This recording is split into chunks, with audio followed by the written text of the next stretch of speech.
Alright, boys and girls, Coach T back at it again with another fun-filled, action-packed geometry flip classroom video. And today, we're going to be learning about parallel and perpendicular lines because a lot of the shapes and figures that we're going to be working with in future geometry questions have parallel and perpendicular lines in them, so we need to know exactly what these things are. So first of all, let's look at the parallel lines theorem. So parallel lines kind of look like this.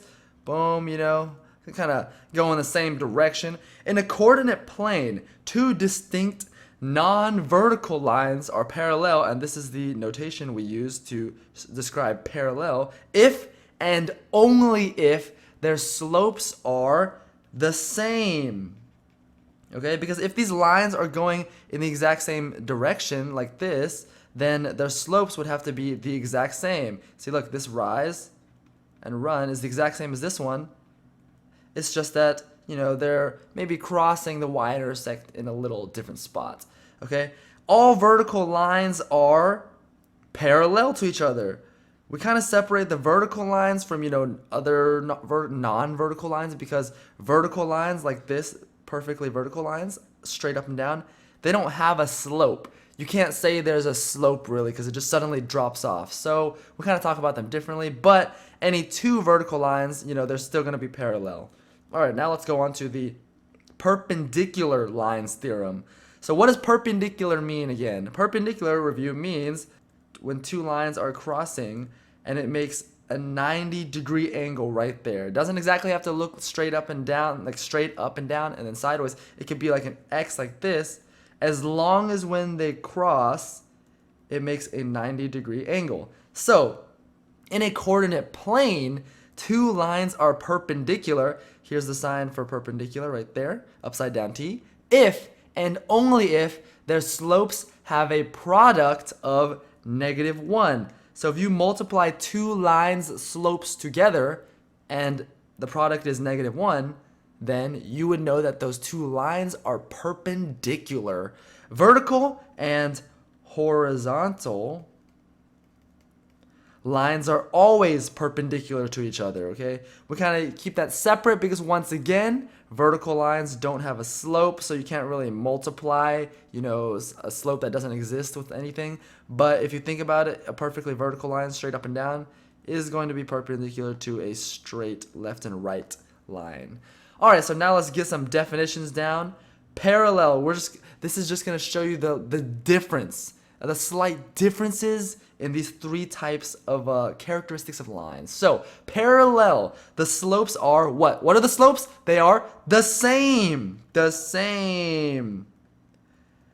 And the y-intercepts are different. They're different. It's different. Yeah, it's different. Okay. Example, y equals 1/2 x plus 3. So if I wanted to write the equation for a parallel line, what would the slope be? It's going to be 1/2. It has to be the exact same, right? And the y-intercept is going to be different, so I can choose anything. I can choose like, -8. It could be, -2. It could be, plus 12.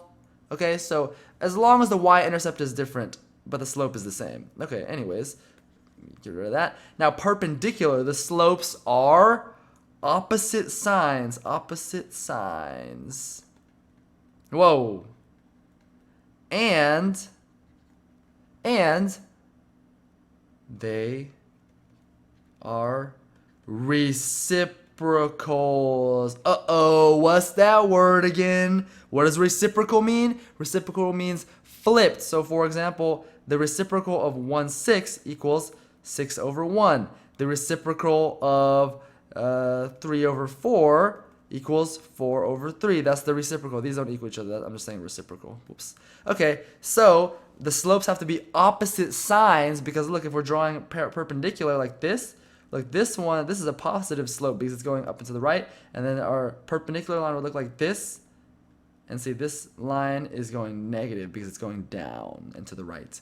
Okay, so they need to be opposite signs and they are reciprocals. Okay, so for example, like this, if our line equation was y equals -5x plus 6, well, our perpendicular line would be, what is the reciprocal of 5? Well, remember 5, if we wanted to write that in fraction form, would be the same as 5 over 1. So the reciprocal of 5 over 1 would be 1 over 5, 1 over 5. But also, what was our other rule? It has to be opposite signs. So originally we had a negative 5x. It was negative. So this one should be what? Should it be negative or positive? If you said positive, then you'd be right. Get a high five for yourself. There you go. Let's go. And then we're going to, we could keep it at plus 6, but we could change it. We could, have it at, we could have it at, plus 1. Oh, I forgot the x. Don't forget the x. So 1/5 x plus 1. You can have it at minus 1. It doesn't matter as long as the slope is the negative reciprocal of your other line. Okay. Now, finally, we have intersecting lines. What does intersecting mean? All intersecting means is that they are crossing each other, like, like this. It's crossing each other. So, or like this. Okay, as long as the lines are crossing each other, they are intersecting. And all you need is that the slopes are different, okay?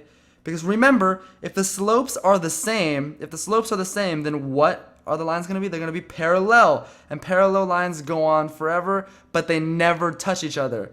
If the slope's different in any way, think about it, because the lines go on forever, right? So even if it's barely different, like this, you can't really tell, but look, if I extend these lines forever, whoa, it keeps going, then look at this.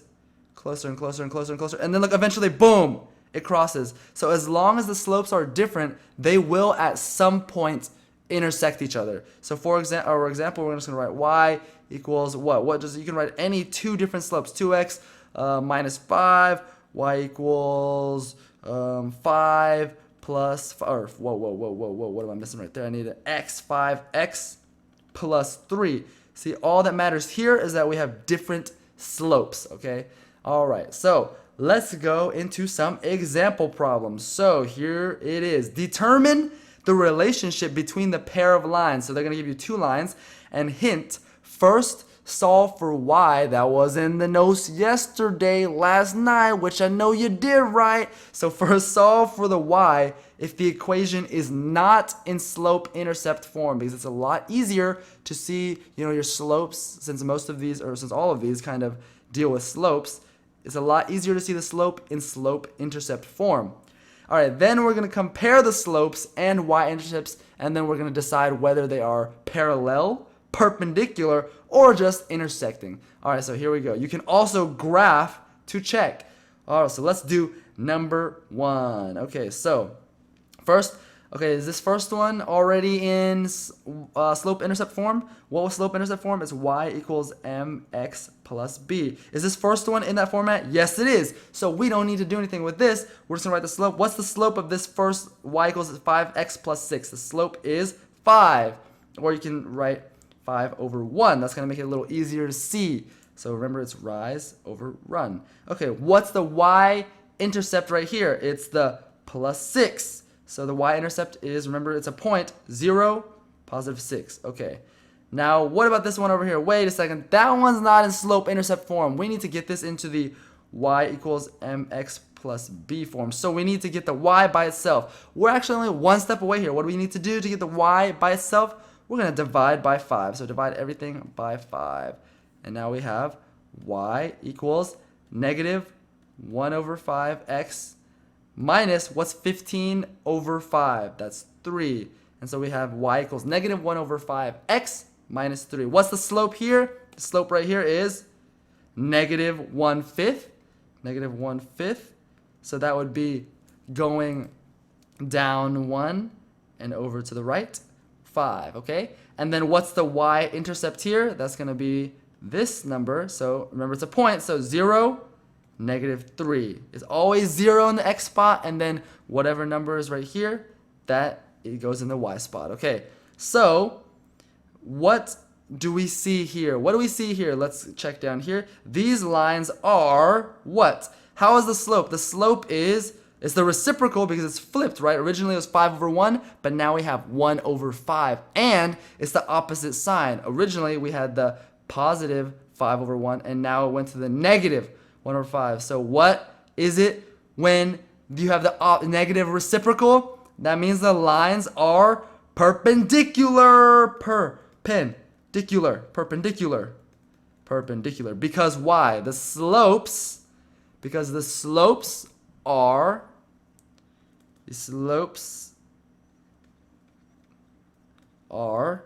negative reciprocals of each other.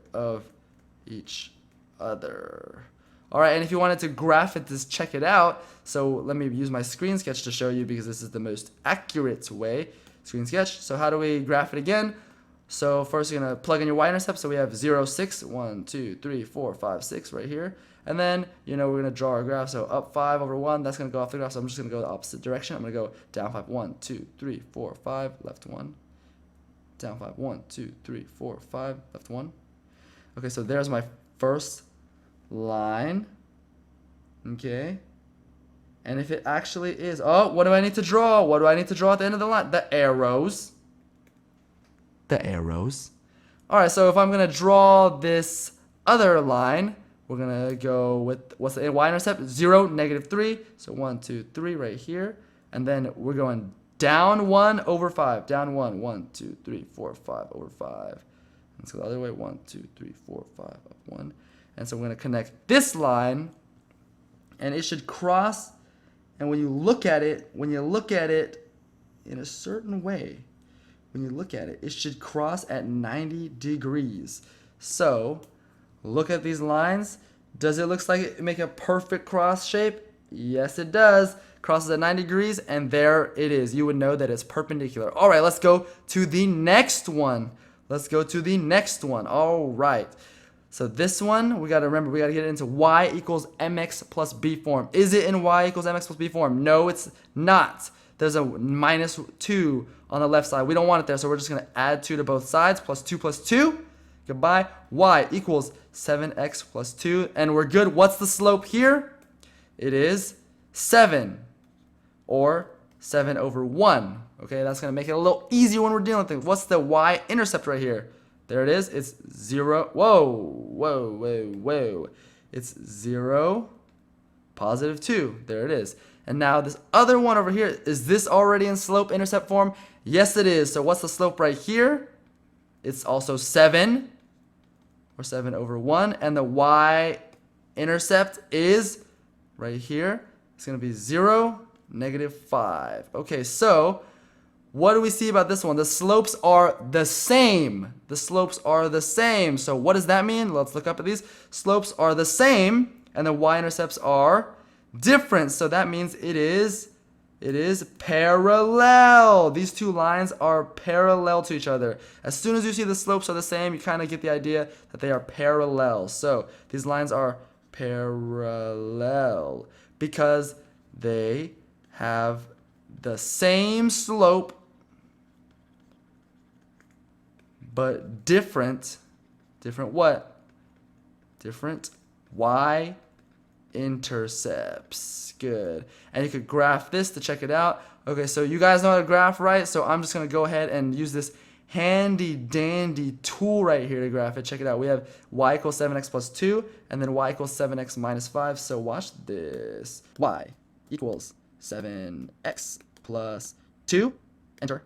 There's that one line, that's y equals 7x plus 2. And then let's enter the next one. We had y equals 7x minus 5. So here we go. Y equals 7x minus 5. Enter. And these are our two lines. We got y equals 7x plus 2 right there. And then y equals 7x minus 5 right there. And as you can see, they're going in the exact same direction. And they're never going to cross each other. Okay, so let's go back to the last example. Okay, and here we are. We got to get both of these in y equals mx plus b or slope-intercept form. So here we go. This one on the left looks kind of dirty. Let's get the x on the other side. Minus 6x. And now we have 3y equals 12 minus 6x. Next, we're going to divide by 3 to get the y alone. Divide by 3, divide by 3, divide by 3. And we have y equals 4, because 12 divided by 3 is 4. Minus, what's 6 divided by 3? 2, so minus 2x. And we're just going to rearrange it, so we have y equals mx, so negative 2x plus 4. I just moved the negative 2x to the front. and the plus 4 to the back. Okay? And so that means our slope for this equation would be right here, -2. So let's write -2 over 1. And then what's our y-intercept? It is right here, and that would be 0, 4. All right, and this other one over here, well, this one's already in slope-intercept form. So what's the slope? It is -2 as well. Wait a second, kind of get an idea. Okay, and then the y-intercept right here is +4. So we know that it is 0, 4. Wait a second, look at this. Wait, did anybody notice this? When we rearrange and got y equals mx plus b on the left side on this first equation, look at this. It's y equals -2x plus 4. Well, that's the exact same thing as this equation over here. So, and even if you look at the slopes, the slope is -2 on both of them, and the y-intercept is 0, 4 on both of them. So you would know that these lines are the same line. Oh my goodness, what a trick. That's hilarious. They're the same line because they have the same slope, and same y-intercept. There it is. So we're going to graph it real quick. Let's use the screen sketch to graph it. Okay, 0, 4 is right here. That's the y-intercept. And then we're going to go down 2 over 1, down 2 over 1, down 2 over 1, and then connect it. And so our line looks like this. And don't forget to draw the arrows. Boom. That lets me know it goes on forever. Anyways, that's the end of this notes page. So hope you guys remember, if you learned it before, or now understand what parallel, perpendicular, and intersecting lines are. So we'll see you in the next one. Peace.